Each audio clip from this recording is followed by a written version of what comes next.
Welcome to the Social Media Takeaway. I'm your host, Louise McDonnell, and today I'm speaking with Emma Weaver. And today we're going to be speaking about mental health first aid in the workplace and how we can work towards fostering healthier, more resilient organisational cultures. Hi everybody! Today I'm thrilled to welcome Emma Weaver to the show. Emma is the visionary behind Mental Wealth International. With a passionate commitment to transforming workplace well-being, Emma has pioneered innovative approaches to mental health and suicide prevention across diverse industries. Her work not only shines a light on the importance of mental health first aid, but also offers customized solutions to foster healthier, more resilient, organised cultures. Emma, you're very welcome to the show. It's absolutely my pleasure to be here. Delighted to have been invited on, Louise. Oh, thank you so much. Emma, do you want to tell everybody about your journey? Oh, I will surely. It started, I'll give away my age here now. It started about 26 years ago. So I became a mum very young and left education whenever I became a mum with this notion. Can I be frank and say it was probably imposed on me, but with this notion, that was it. Everything's over. You became a mum and that's just it. And when I was actually sitting in my mother's house one day, I was visiting with my little girl and a health visitor come in and she said, "What are you going to do with your life?" And I said, "What do you mean?" And she was like, "What are you going to do from now on?" And I was like, "So I've got options here." And she said, "Yes, you do. Would you not?" Because I had done my GCSE, so here in the north of Ireland you do GCSEs, and I had passed them all, and the idea was I was going to do A-levels, go on to university, and the health visitor knew that.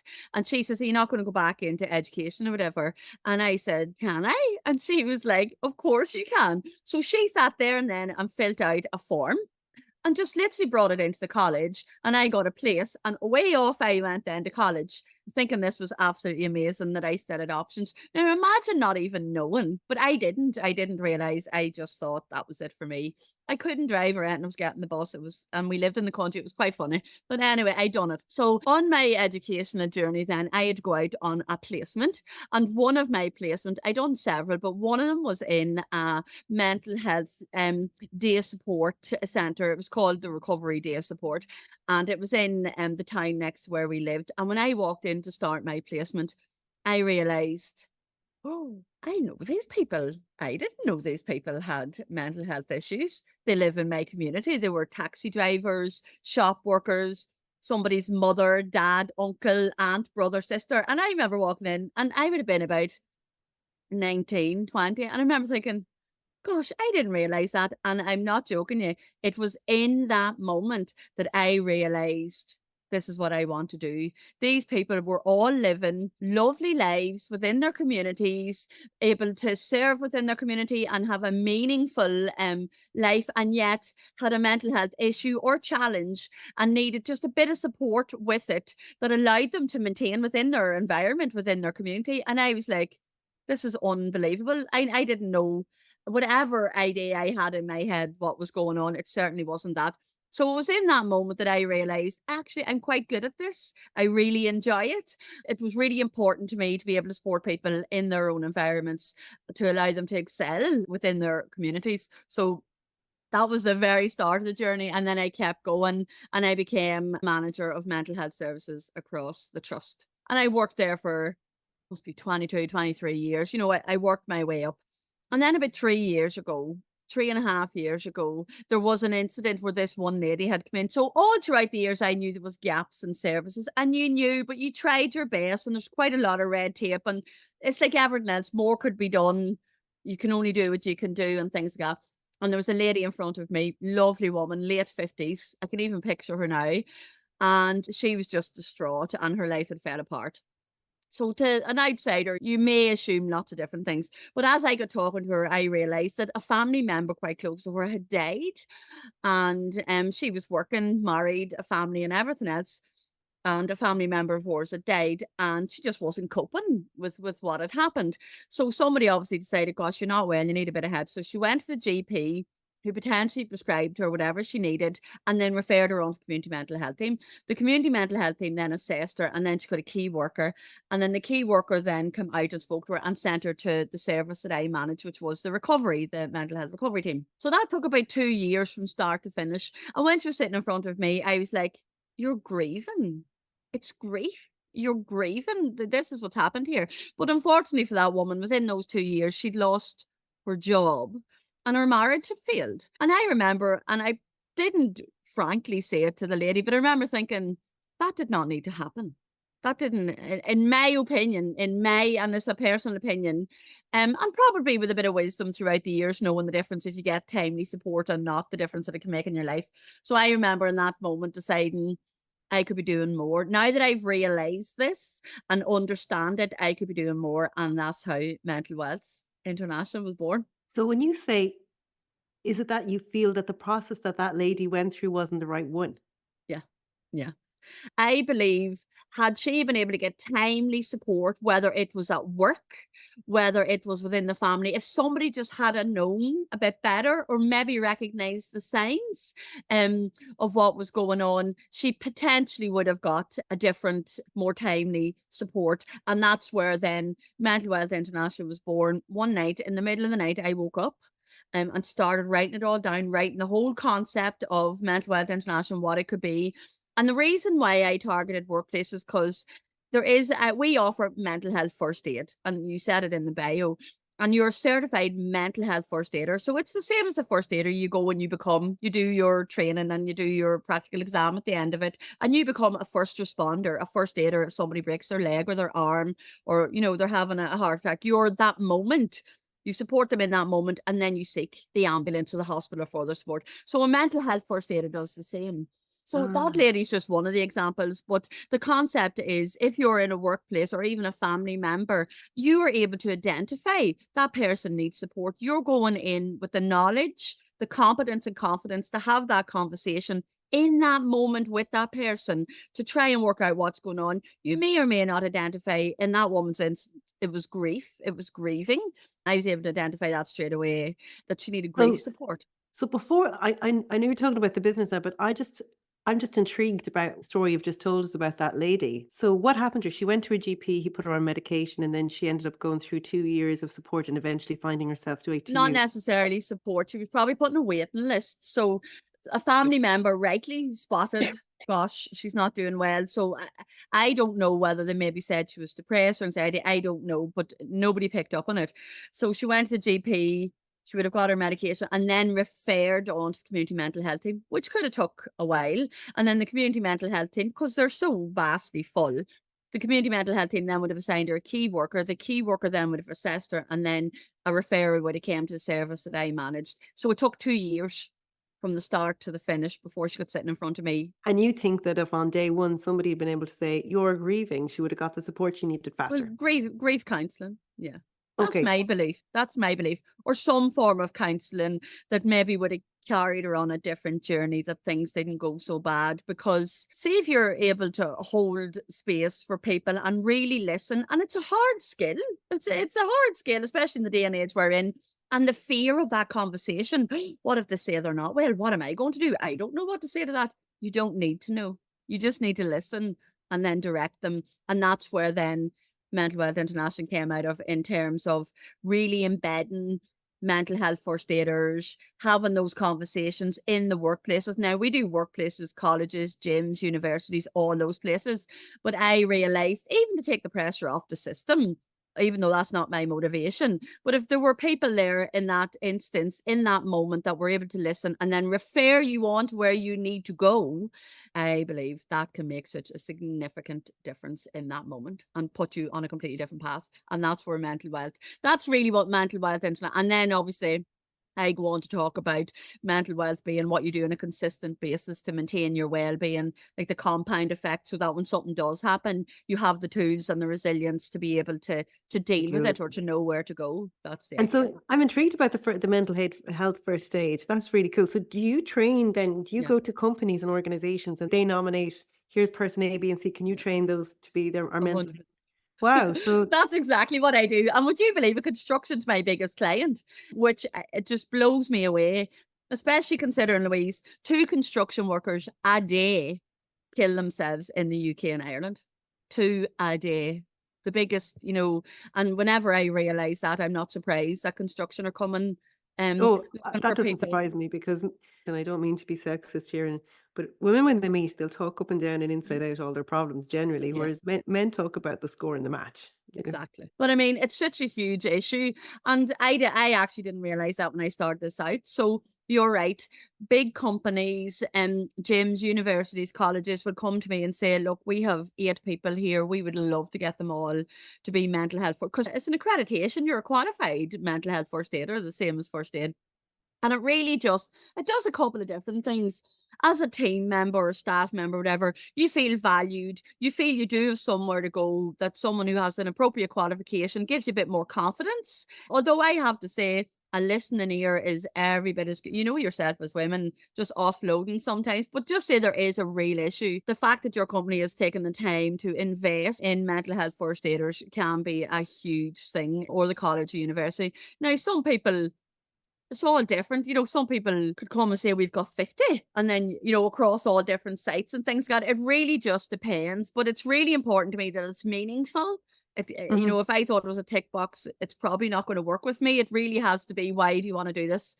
And quite often, and it's really unfortunate, Louise, what has quite often happened is there has been a suicide somewhere or on site or an issue, and then we're brought in then. So we do like workshops as well and toolbox talks and the mental health first aiders. But the reason why I like the mental health first aiders is because they're embedded. They're there. They're changing the culture, the language, the conversations, the recognitions.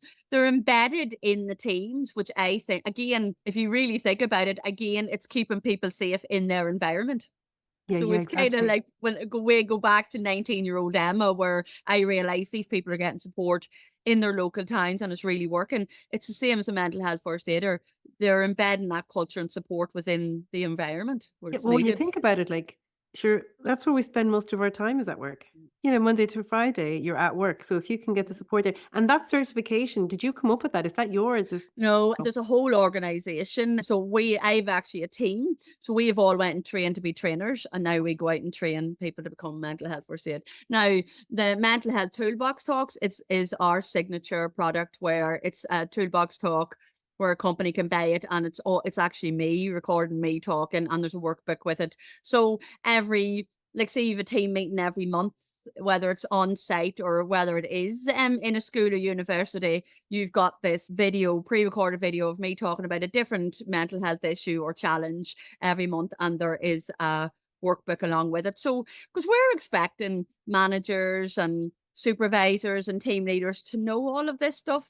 Like, I mean, I don't know about building blocks or things like that. You wouldn't expect me to go out in and start building a house. So the expectation that we have on those people that hold meetings to talk about mental health and well-being is absolutely ridiculous. So that idea came from actually a lady on a building site that said, I'd love if you could come down every month and talk to our teams as one of our toolbox talks, because the toolbox talks that are out on site, and I don't know why I'm concentrating on construction, but it just seems to be coming up.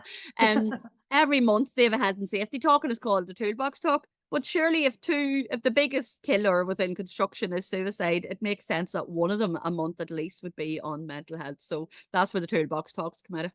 and so tell me more about the toolbox that you've developed. Can you tell us about the framework that's you've developed within that?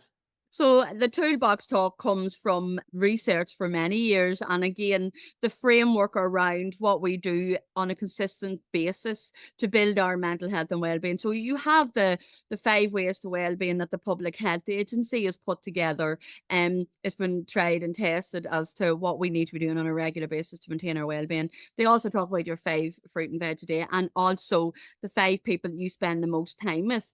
And whilst that is very business, our toolbox talks have turned that into a framework around where can you go for support should you need it. Do you know your 5? So all those things are embedded in the toolbox talks. And the idea is that it's a very short video that then sparks a conversation that is backed up by the worksheets and the workbook, so that it's meaningful, so that it's correct, it's relevant information, and again is showing colleges, universities, gyms, wherever, workplaces, that we can have these conversations safely. Very okay. What about somebody who's working by themselves?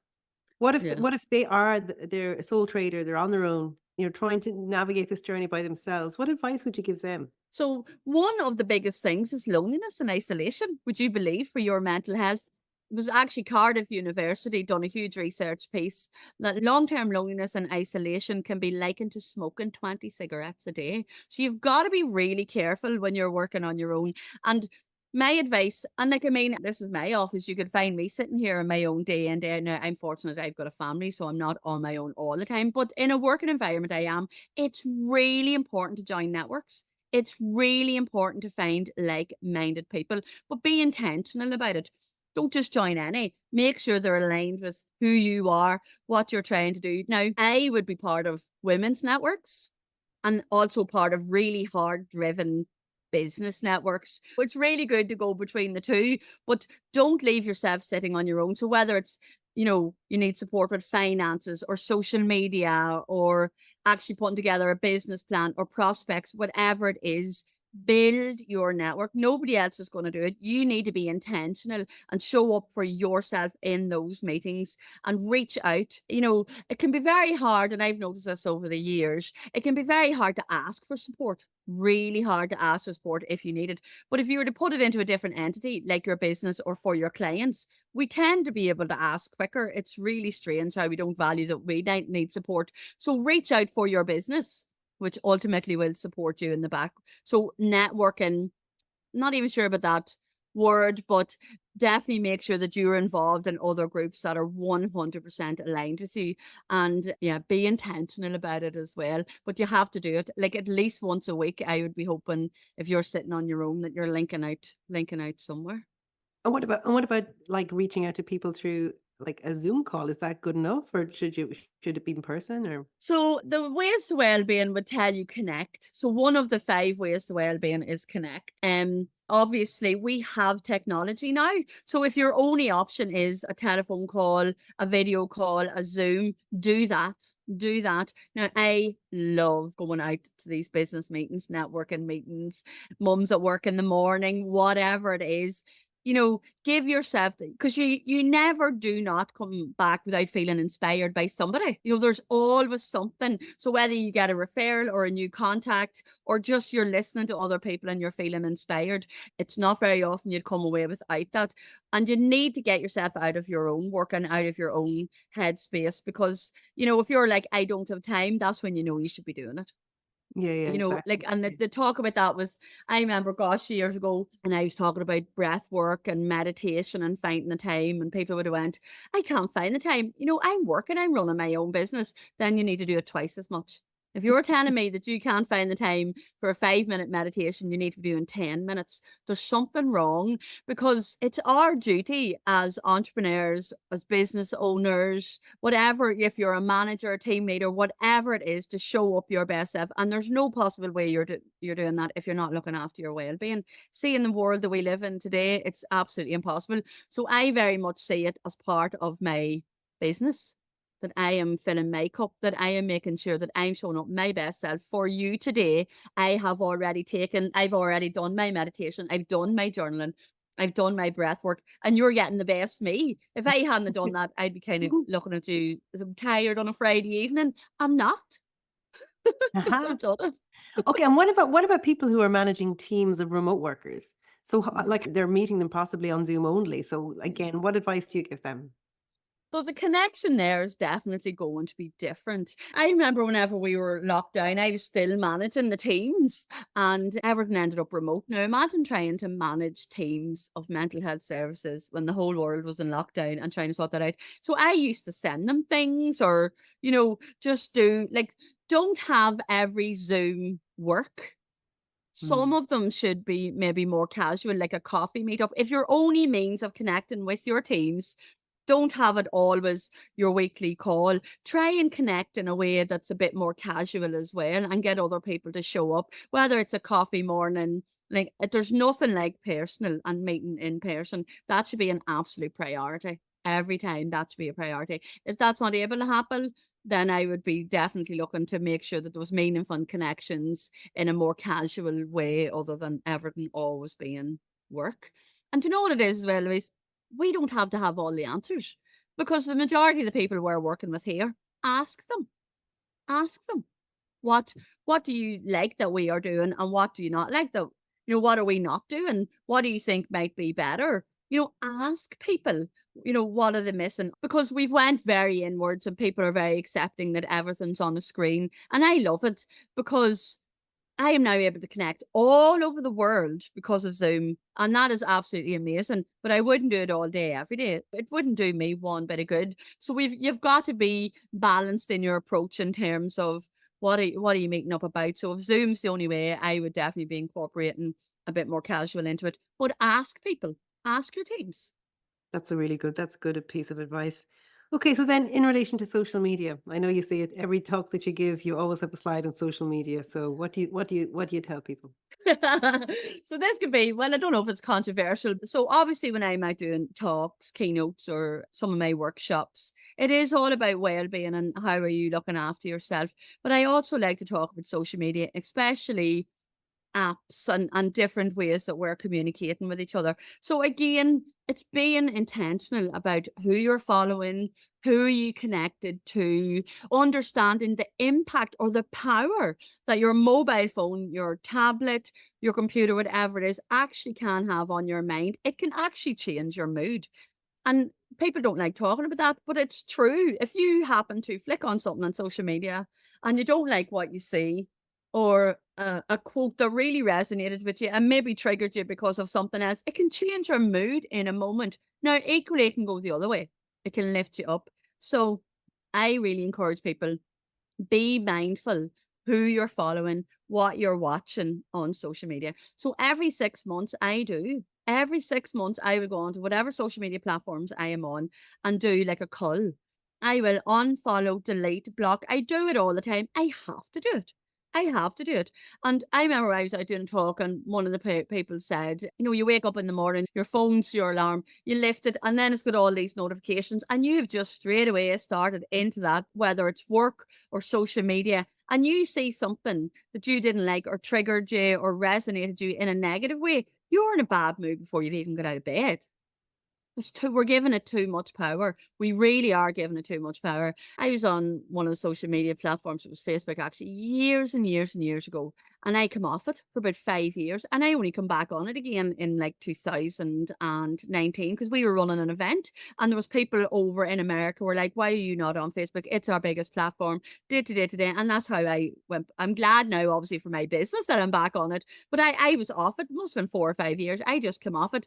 And that's just what worked for me. I'm not telling everybody to come off social media. I'm just saying, do what works for you. And I understand. And like I have a teenage son, the pressure that you're under to be up to date, to keep in contact with other people. But even as adults, we're putting it on ourselves. And there was a girl at work, and I said to her, she was looking for me on social media and I wasn't on it. And I said, oh no, I've come off social media. You're not going to find me social media. She went, oh, I wish I could do that. And I said, the fact that you're saying that means you've got an issue. Because if you're wishing you could come off social media and you feel you can't because whatever tay it has on you, there's a problem. But people do have social media breaks as well. I hear that more where people make them off for a week or 10 days. And I encourage that as well, especially if you're going on holidays or you're going away or whatever it is.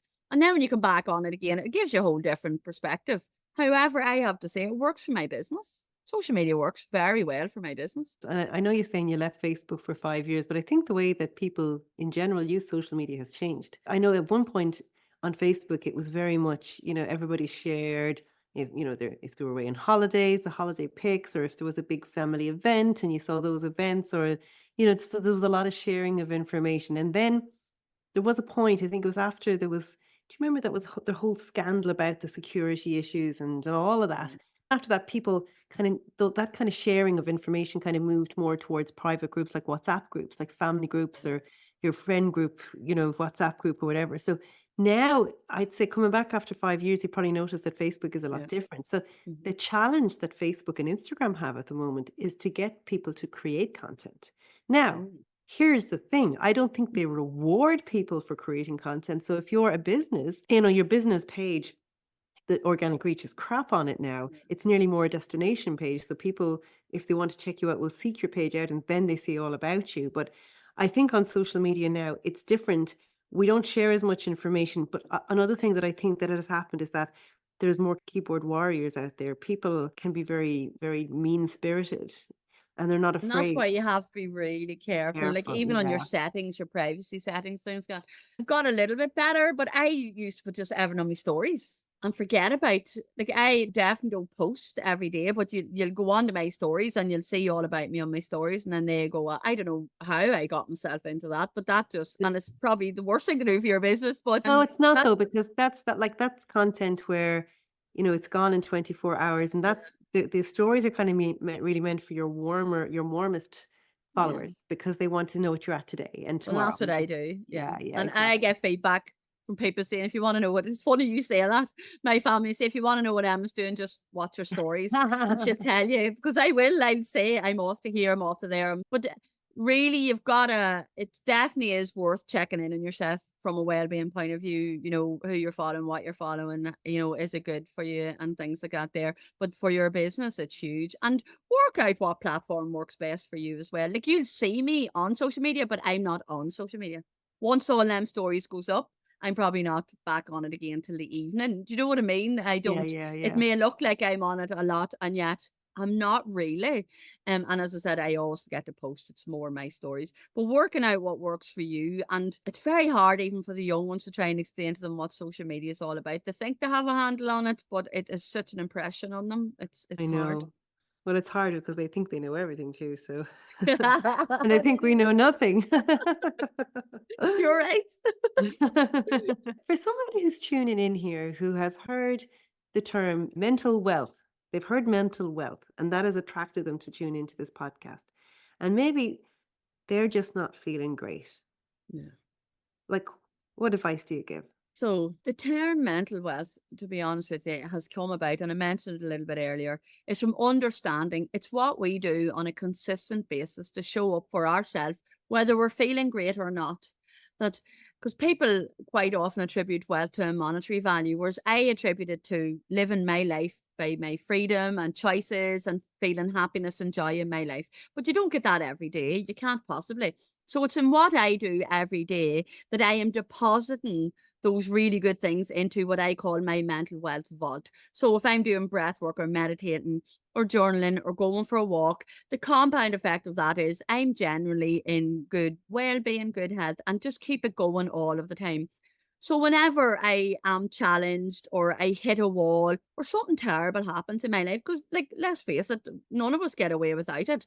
I am then able to withdraw my reserves, the tools, the things that I know that work for me to allow me to remain to some part resilient or well. So if you're having a bad day and you've no reserves, you really have nowhere to go. So the idea of mental wealth is like, I remember one time, like I had a really bad day and I did not want to do my breath work and I did not want to do my journaling. But I looked back on stuff that I had wrote before in the journal, and that reminded me that it was me speaking to me that I needed to just go for the walk. I know you don't want to go for the walk, but just go for the walk and get yourself out. And that cleared my head. So it's on the good days that we work out what we need on the bad days.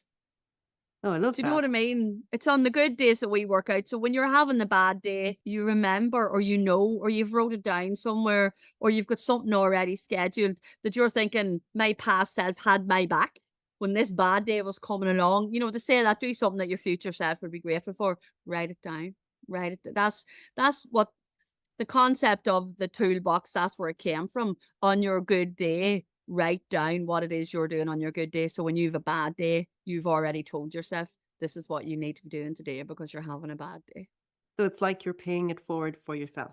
You're paying it forward for yourself. And that's what the mental wealth vault is. And that is entirely where mental wealth come out of. It's what we do on our good days, is how we show up.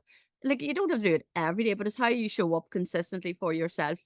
That on that bad day, you've got this whole vault worth of precious stuff that works for you that you can come on. And it's always good to talk to other people as well. Like I was terrible at that. I don't even mind saying it. I was terrible at talking to her. I thought I knew everything. Don't you know? I am the mental health expert. I have got this sorted. I do not. And I need to talk to people on some days too, to either pull me into perspective or just help me to keep going. Yeah, I know. I know. I think we're so busy. We're all so busy. Conversation has come up a few times now with different people that we said, goodness gracious, we said in COVID we'd never go back to it, but we're right back there. But like we are such sociable creatures. even the most introverted person still needs some form of communication. So if we are not being intentional about it, it's not working. Or saying, look, I need a half an hour out this evening. Will you sit with the kids? Or go and get your dog, whatever it is. One of the biggest things, and I'm just going to say as women, because it's the only really aspect that I can come from, is saying no. Mm. We like saying no to things that really we don't want to do or are going to cause us stress. Now, I'm not saying don't help other people out or don't do things for other people or don't push yourself out of your comfort zone. Do all of those things. But we're not good at saying no and setting the boundary if it's going to impact on our well-being. And we need to get a little bit better at it. So if you know you go for a walk from 7 o'clock to 8 o'clock every evening, that's what keeps your well-being, and somebody comes in and asks you to do something, it's quite all right to say no, I'm busy Mm. at that time, because that's when you do your walk, because that's what's important to you and you need to consistently be doing it. That's so true. And tell me, AI, what's your thoughts? Where's it going to go? So I've had a couple of conversations throughout the year, but this now I don't use AI. I'm not really, terribly familiar, not really understanding of it. I was actually at a wedding, believe it or not, in Sardinia, and one of the men at the wedding was doing a TED talk on AI. And I remember whenever he was doing his talk, he kind of half convinced me. I was like, oh, okay. Because my idea was it's going to take over the world, it's going to be absolutely terrible. Da, da, da. And he was like, no, it's his thinking around it was going to complement everything that we do and get rid of the stuff that we don't want to do to allow us to do the things that we do want to do in our lives. His thinking was it's going to give us back time. It's going to give us back the time, because we were not put here to work 9 to 5, 9 to 6 or 7 or 8 or 9 or 10 and be working all day, every day, sitting down. We're meant to travel. We're meant to go out and see the world. We're meant to, fill our souls and do all of those things. And we've got ourselves into this kind of race now. Now, this is his concept, which kind of got me thinking, oh, we could be onto something here. And the whole idea is his idea was AI will give us back time, which is what we don't have. Which is great. That, yeah, like I agree. It makes us more productive, get our tasks done faster at a better quality. Yes. So there isn't Yeah. anything wrong with that. That's right. Great question, by the way. Yeah, you got me thinking there for a minute, but I do remember that conversation. I thought, oh yeah, if it's used right, we get more time, which that's what we're all looking for. Exactly. And then somebody else talked to me about, they said that they're building like this robot which will be a companion for people living by themselves. And this robot will act like a human, will, cook or clean and God knows whatever else, okay, to be a companion to someone. And they were saying, if you think about it, that's probably really sad. But then if somebody's by themselves and then they're no longer by themselves and they feel they have some company, is it a bad thing? And that, when you initially said that, I did feel sad. It made me feel a little bit sad. But at the end of the day, we have lost the art of community. I mean, there's a whole book called Bowling Alone, and it's all based on the research and studies about how we have lost community, or lost community as it used to be. Our new community is having conversations like this, using the tools that we have. Whereas when I was younger, you were running in and out of everybody's houses, and your community was very much in your face, people gathering together, making dinners together, birthday parties in the street. Like, we done all that when I was younger. Community's just a little bit different now. So if the intention is right and it works for some people, a blended approach probably would be the best way. Yeah, well, I suppose the comment was if someone's desperately lonely and then they're less Mm, lonely, yeah, surely that's better. good thing. It's a feeling thing. Yeah, exactly. So tell us, you've got a free gift for people here today. Do you want to tell us a little bit more about it? I do indeed. So my free gift again is about a concept about ways to well-being, how to fill your mental wealth vault. So obviously you will have all the details to give it to people, and I hope people take time to look at it, read it, understand it, and be intentional then going forward with how we are filling our mental wealth vault.